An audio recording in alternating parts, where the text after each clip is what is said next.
Now, I will point out that this is a second generation Mazda MX5, and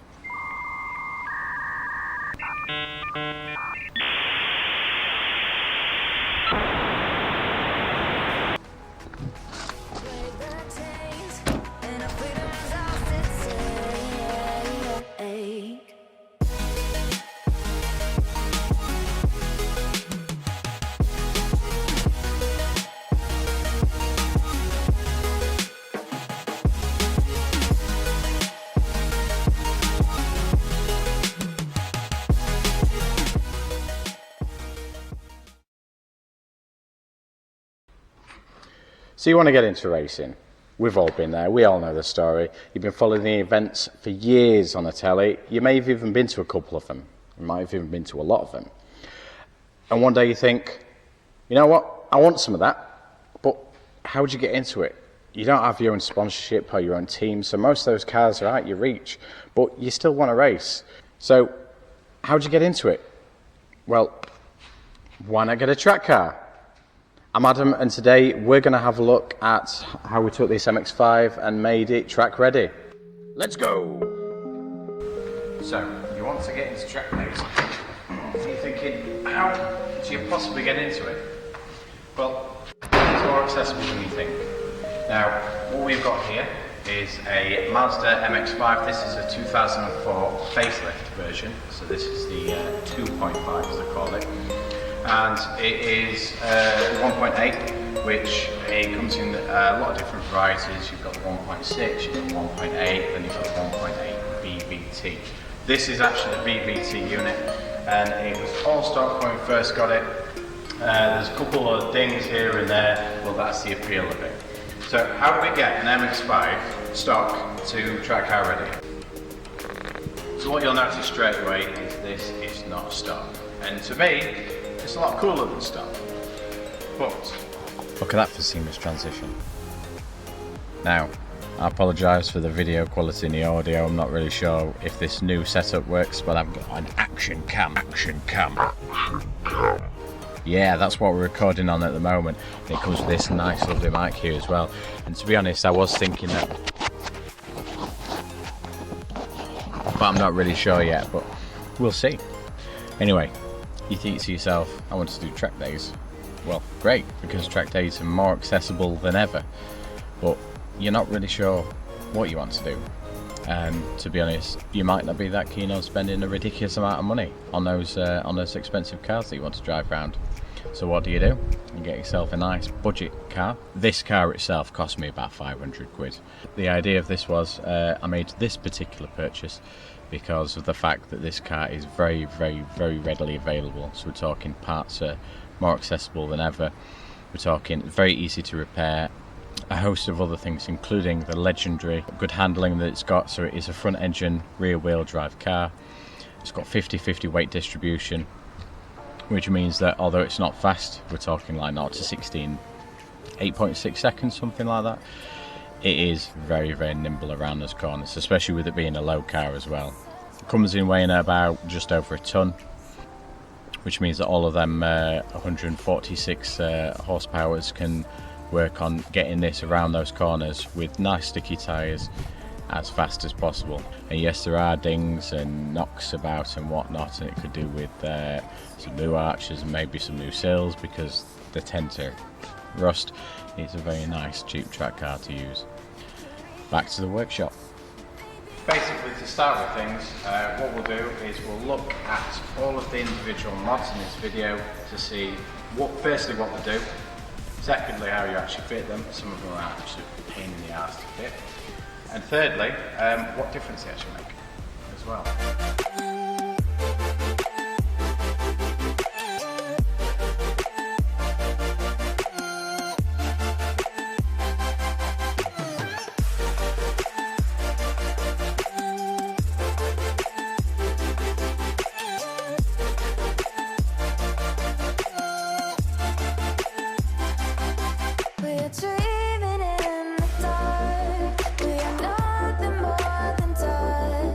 Search for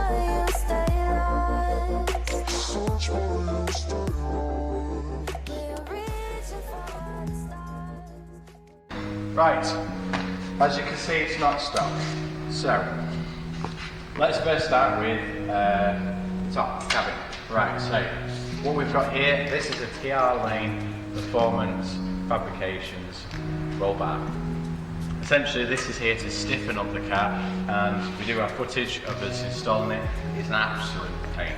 Basically what this will do, this will firm the car right up, and it provides a massive factor of safety as well. The star bar that comes with the car is just there for cosmetic purposes, and to be honest there's a lot of debate with people about whether it actually looks cool or not.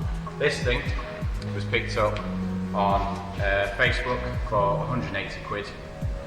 And the GarBroZ basically fitted it, figured out exactly where it fit, and as well as taking the altered seatbelt pillars and everything else like that off, we started drilling. So this is to just really stiffen up the car. So this is held in place by 6 different anchor points. You can see there's 2 right at the top, 1 on that side down there, 1 on this side here, and then you've got your 2 main pillar sections that go down into the car itself.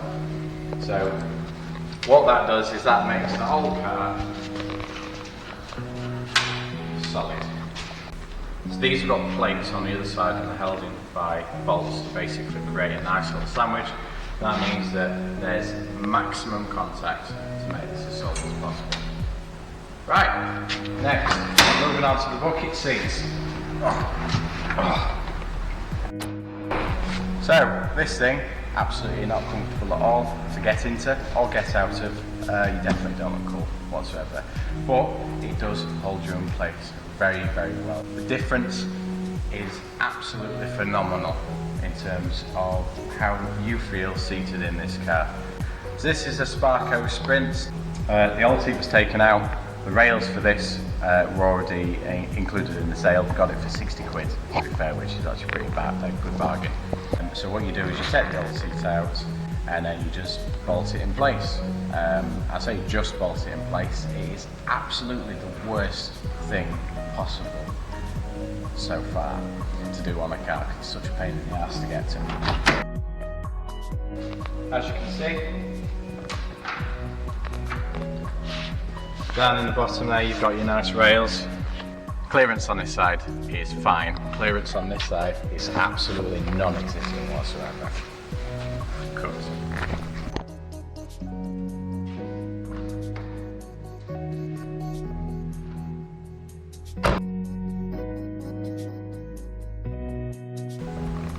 So, you got a new bucket seat in place. Great. Now what you need to think about is looking extra cool by putting yourself some harnesses. Now you've got to make sure that when you do put harnesses in that you've got the right setup for it in the first place. Lucky for us with the roll bar, it does actually have an integrated harness bar as well. So these are OMP 3-inch harnesses, you can see, very, very nice and thick, which means that the load is evenly distributed and won't really cut into as much. It is very tight, so for example, I can't actually reach the glove box at all. These are held in place in 4 anchor points. Because this is a 4-point harness, so you can see we have the belt buckle here. This is actually a road legal one, and it's actually kind of pressing into my fat at the moment. But so that's road legal. That comes off nice and easy. It's pretty much just like a regular seatbelt. What you've got is you've got the 2 parts of the back. Those are the anchors, and then you've got 2 anchors either side that actually go through the seat as well. This new seat belt basically works off the principle of you've got internal anchors right down at the bottom. These are held in by eyelet hooks. So you've got one there as standard. Your other lap belt, which your normal 3-point harness would go into, is with the seat. Unfortunately, we don't have it on the seat. So what we've done is we've actually drilled a hole through the transmission tunnel at the bottom, obviously making sure that we're safe and taking into account any lines that are down there, fuel lines, brake lines, etc. We've put a plate on the back, and then we've just put an eyelet through it, a plate on the front as well, so it's nice and sandwiched and secure. That's got an eyelet on there, and then that basically just does the same thing. So this is wrapped around, so this is absolutely tight as, and you fit it to your own specification. Let's go and have a look at the wheels. although the stock wheels on the MX5 are absolutely fine, 14 inch, which are really, to be honest, quite tiny. So when I saw these on the internet, I decided I gotta have them, and basically I paid 300 quid for them. So these are Ray replicas, and we've got some Nankang NS2Rs wrapped around them. Now these are semi-slick tyres, very, very solid, and the Rays look pretty good as well. Now, since they're replicas, we're not really sure exactly how they're going to perform as well, but they are lighter. Profile. You can see there's a lot more rubber than you would have on a regular rain tyre. They're hopefully going to give us a lot more traction. And good thing about them as well is that rather than being the 185s, they're actually beefy 195, so I get a whole extra centimetre. Right, I think what we should do now while looking at this is we should jack the car up and have a look at what we've been doing underneath. Let's do it!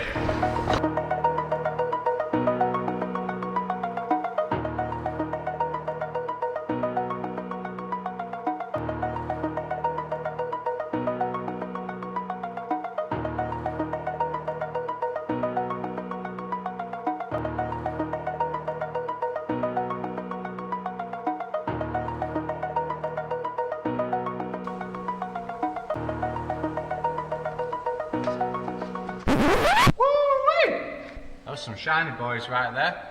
Now, the MX5 did come with stock suspension. We decided to go and buy some slightly crusty Bilstein SVTs, which would come on the MX5 SVT, and we decided to do a cosmetic restoration on them. Basically, sandpaper onto the outside, and then we just put some handbrite on it to make it look nice. Now, when we put the Bilsteins on first and took it out for drive, we realised that it made absolutely no difference. What I decided to do was to do a quick fix. We got some Apex lowering springs and we stuck them onto the Bilsteins. Now, these little shiny boys right here, not adjustable coilovers. These are basically just something to lower the car and make it sit a little bit better and a little bit lower to the ground, which is what you want for track days. Also, what we did is we decided to stick some new drop links in. Il Motorsport drop links, they cost about 35 quid, something like that. And they help firm the car up on the back, basically, just making sure that the forces that are transmitted on this side, in terms of tightening up the car when you're coming around the corner, are transmitted on the other side, so your car basically stops from going like this to going around the corner like this. That's that. Let's move over to the front.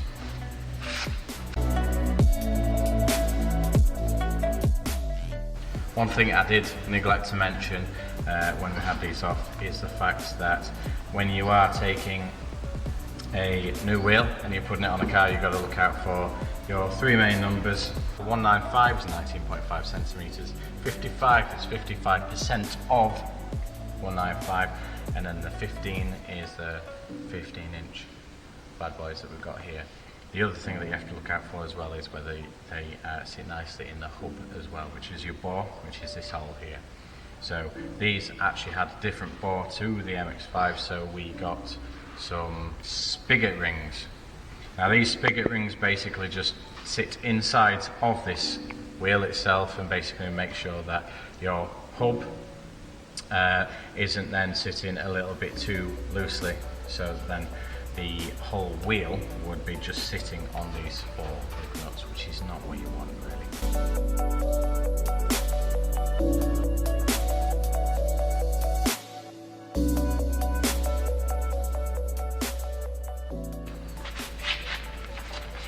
In terms of the MX5 engine, really, to be honest, we wanted to leave that as much as possible. This being the 1.8 VVT. Now, the only other thing that we really did do to this car is we decided to put in a pod filter, also known as a top hat filter. Now these help let in as much air as possible. It means you end up getting a ridiculous amount of horsepower. In this case, I estimate a big increase of probably about 2 horsepower. What some people do is they actually fit aftermarket turbos. Now that may be something that I might want to do in the future. I'm not entirely too sure. Haven't got enough track time with this car to decide whether that's worth it. Besides that, this is a pretty damn good engine, so we'll leave it as it is.